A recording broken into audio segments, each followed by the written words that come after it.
cœur. Giovanni Filippo et Jean-Louis Cussac sont nos deux traders du jour. Bonjour messieurs. Bonjour tout le monde. Giovanni chez Bourse Direct, Jean-Louis Cussac chez Perceval. Giovanni Filippo, véritable coup d'envoi de l'année puisqu'effectivement la séance d'hier était un peu tronquée en l'absence des investisseurs anglo-saxons. 4902 points, c'est un bon point d'appui pour démarrer l'année ?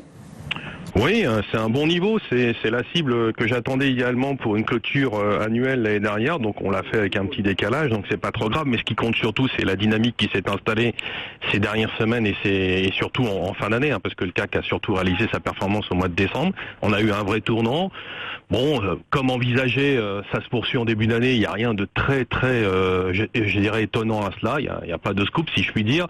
Bon, seul bémol des excès qui sont constatés quand même à court terme de plus en plus et un potentiel à moyen terme qui devrait être limité, je pense une centaine de points au-dessus. Donc c'est pour ça qu'hier soir je titrais, le CAC devrait pouvoir encore s'apprécier de 100 points. À partir de la zone 4975, 5015, ça va quand même être très difficile structurellement d'avancer plus loin, à moins qu'on ait là des éléments extrêmement forts et puissants.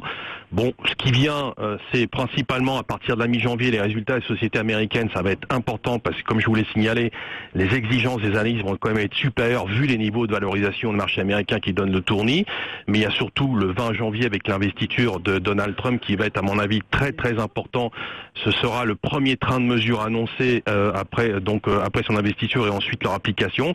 C'est ça qui peut être éventuellement le booster supplémentaire, mais techniquement, quand même, on va quand même rencontrer un problème, une centaine de points au-dessus. Donc pour l'instant, bon, l'achat sur repli, ça reste notre préférence, ou l'achat sur signal comme hier au-dessus de 4860, c'est le premier niveau qu'il faut surveiller. Donc on peut acheter, si on veut être agressif, au-dessus de 4860 avec un point pivot à 910 qu'on a touché ce matin, résistance intraday de court terme. Si on passe au-dessus de 910, on pourrait donc avoir une réplique en direction de 5015, donc 4860, 5015 avec 910 comme pivot.